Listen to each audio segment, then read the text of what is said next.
this computer. Okay. So good afternoon, Anthea. Thank you so much for agreeing to speak with me today. As an introduction, you are the program lead of our South Africa programs for Education Without Borders. And what I'm going to do is ask you some questions today about our mobile meeting room capital project and meeting room and office capital project.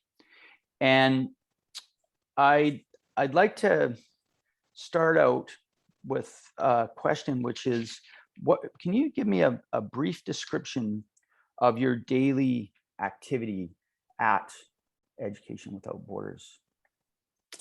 Good afternoon, Tim, and thank you for making time to do this with me today. So I just want to take you through my day. So usually, let's start with the Monday. Monday morning, we start our day with MANCO, with a MANCO meeting, which is usually a meeting that we have with all our site coordinators and Alison, our organizational lead. And we usually look at what happened the week before and what is our current challenges, what is happening at each site. There could be some other administrative tasks that we need to look at. It could be a little bit of in-service training. So that is usually how our Mondays start. And we plan for the week ahead. We look at any special calendar events also. And that is happening most of the Mondays. And then if I go more into my day-to-day activities, it's usually starting with admin, always admin. Then it's looking at what I need to respond to, if there's any challenges that I need to see to, if there's any meetings that I need to attend to. So myself and Alison, we work very closely. And then I would then find myself on a day-to-day, I will go to different sites and make sure that things are happening, implementation is taking place, the site coordinators are having their meetings with the tutors. So it could be a range of meetings, admin tasks, and planning, depending on what is needed. There could even be occasions where we have to meet with the staff. It could be a performance review. So whatever is needed, I will do that on a day-to-day basis. And I think I mentioned I work very closely with Alison. So we usually look at what is priority for that week, and sometimes what is priority for the day. But what is quite difficult, we don't have a space of our own that we can call this is our office space. We are currently using some classroom at Fazeka High, and that makes it very, very difficult for us to do whatever is needed from time to time. For example, when we want to have a meeting, a private meeting with one of the team members, our site coordinators, we literally don't have the space. We might be using one of the classrooms, but then we are asked, can you please leave the space in the next 5 minutes because it was booked. So then you have to juggle to just get something done. And it does hamper a lot of our productivity. Even currently when we want to do some trainings, in-service training with our tutors, it is a challenge because we don't have our own space, and we then have to book some space. And if the space is not available, we then have to adjust our programs and make sure we can get it for another time. So those are some of our harsh challenges that we've been having for quite some time. And even if you just want to have a debriefing session with the tutors, it's quite difficult because we have one space. So the staff might be busy doing some admin stuff. You have your debriefing session just in the same space, but at another table. So there's no privacy literally. And sometimes we have to give feedback, or you have to do a one-on-one session with one of the tutors. And it's not always that you want to talk in front of everyone, because it might be that this tutor needs the support for something. So you want to kind of have a private session with your tutor from time to time. So can you, I think you had mentioned something about also having parents and wanting to be able to speak with parents. Can you elaborate a little bit on that? Yeah, so we often have some parents that want to come in or they want to ask questions. And that also becomes a challenge because if you have a team of people and you have parents that want to come and ask particular questions. So what we currently do, we make use of what we have. So you might have to take it outside or you speak in the corridors, wherever you have kind of a little space to kind of host a parent. So that is also part of our challenges is that you don't have the space to kind of do some of the stuff that we need to do. So, in terms of the space management, how much time do you spend on a day just roughly thinking about where you're going to do something, where you're going to have space to do something? Some days it can take up some time because you literally have to juggle a lot of balls. And then you kind of have to think on your feet and in the moment, and then check in with the whole team because we've got a WhatsApp group. And so we might say, guys, I need this, I need that, any suggestions? So sometimes it takes takes up a lot of your time, unnecessary time, just to find a little space or some privacy. And some days it's not that hard. But for example, because we're operating in the schools, there's a lot of red tape. So for example, if it's on a Saturday and we have a program running or we have a holiday program, now we are getting a lot of red tape because we're not allowed to be on the premises alone because our Department of Education don't want other stakeholders to be there without one of the official staff members of the school. And then even if we want to come in earlier, it becomes a challenge if we want to stay later because our after school sessions is after school. So we literally start after the bell ring. And so we have our sessions after that. And then it takes some time to meet with the tutors, to debrief on what happened during the sessions, were there any challenges, successes, or we give them feedback. So we need that time. It's very imperative for us to move forward or to change some of our the work that we do because it's not working, or we might want to take another approach. So that those are some of our challenges. And then also when it's exams, the national exams, we're not allowed to occupy our office space because it is a government restriction that only the grade 12s should be in that space. And unfortunately, we need to pass through that space to get to the classroom that we currently use. And that is very difficult for us. And we're already scratching our heads because the time is closer. Where are we going to go? Do we need to go to somebody's house? Do we need to find another space? So those are some of our huge challenges. So thank you. And when we talk about this meeting office space that this campaign is about, who will directly benefit from this mobile office and meeting space?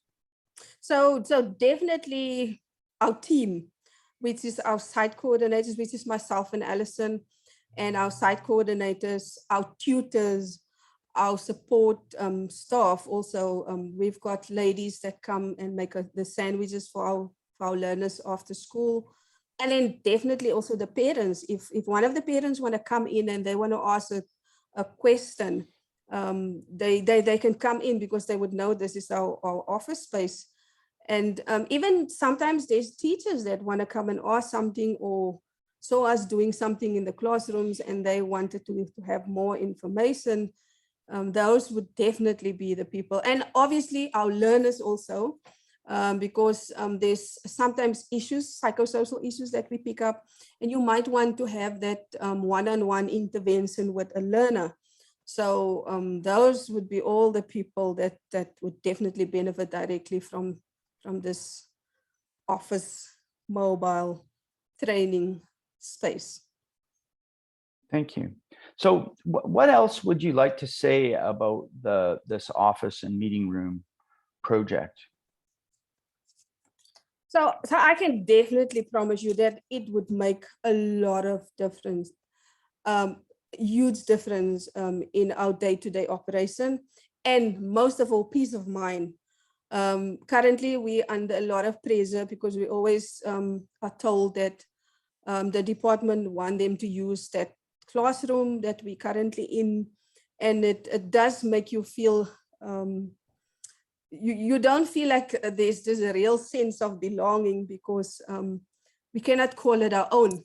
So it would give us huge peace of mind to know that Education Without Borders got their own space, and we are allowed to go in earlier. We are allowed to stay a bit later because we want to just take time to debrief, or we want to just take time to have a meeting after a long day. You know, sometimes it's good to just sit and reflect and look at what happened and why it happened, and wrestle some things out.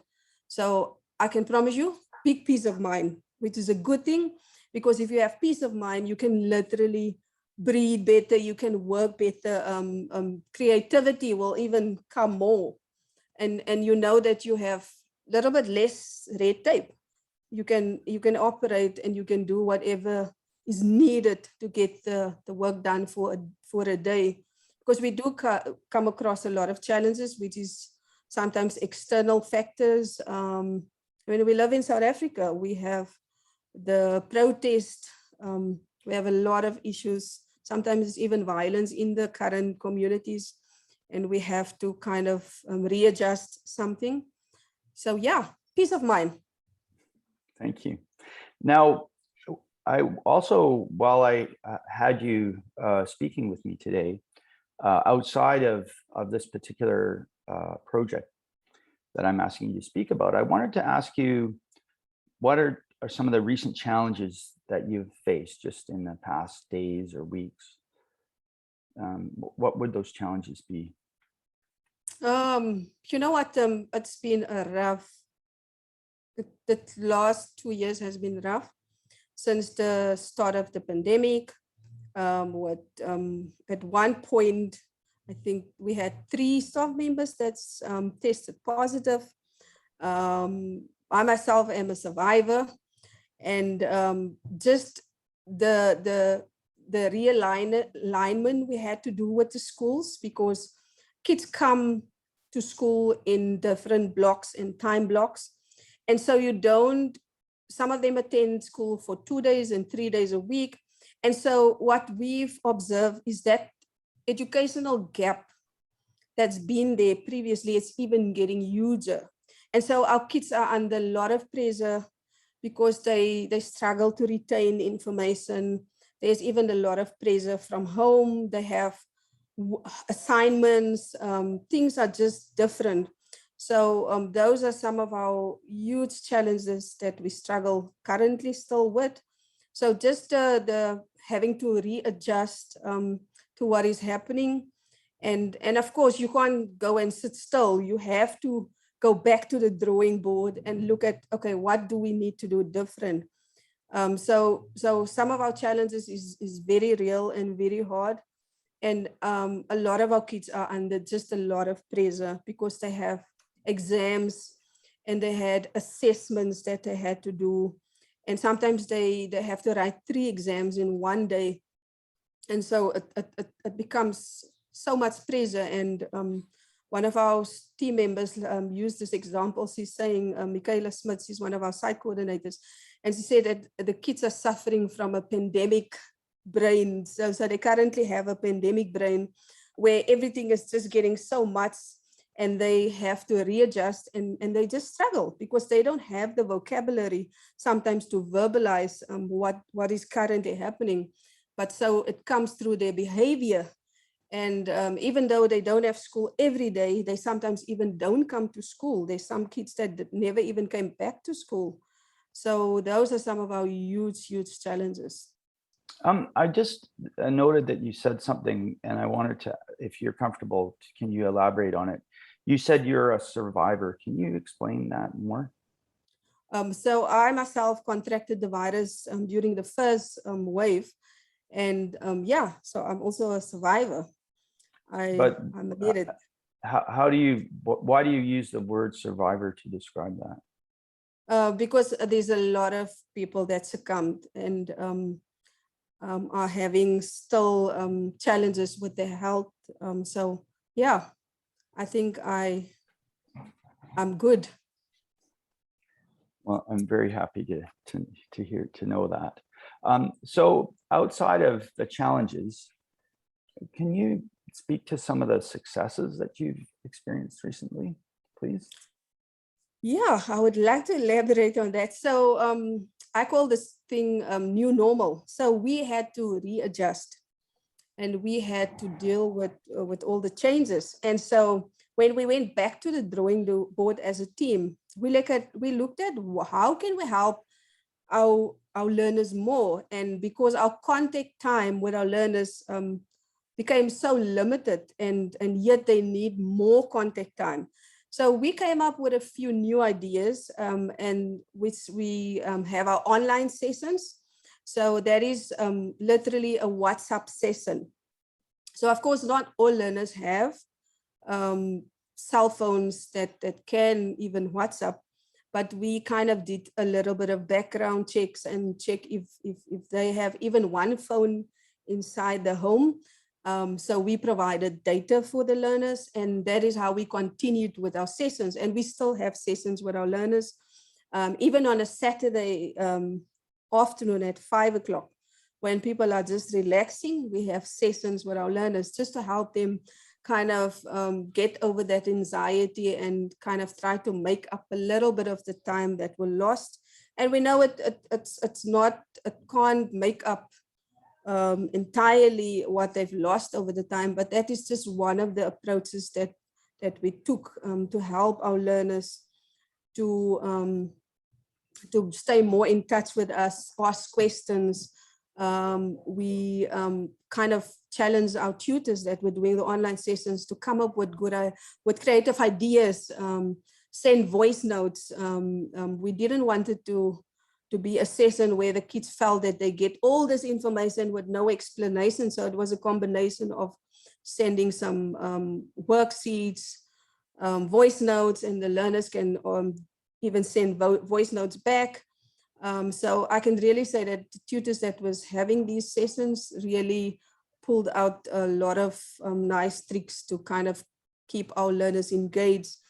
And that was some of the new things that we kind of had to add so that we stay in touch with our learners. And sometimes it's just literally also just taking a minute or 5 minutes before the session just to do a check-in and play a little game with them just to kind of get them relaxed. One of the other successes also is that we definitely changed our approach even more and more, and we challenge our tutors to come up with more and more creative ideas, you know, to keep our learners kind of interested in how we present our tutoring sessions.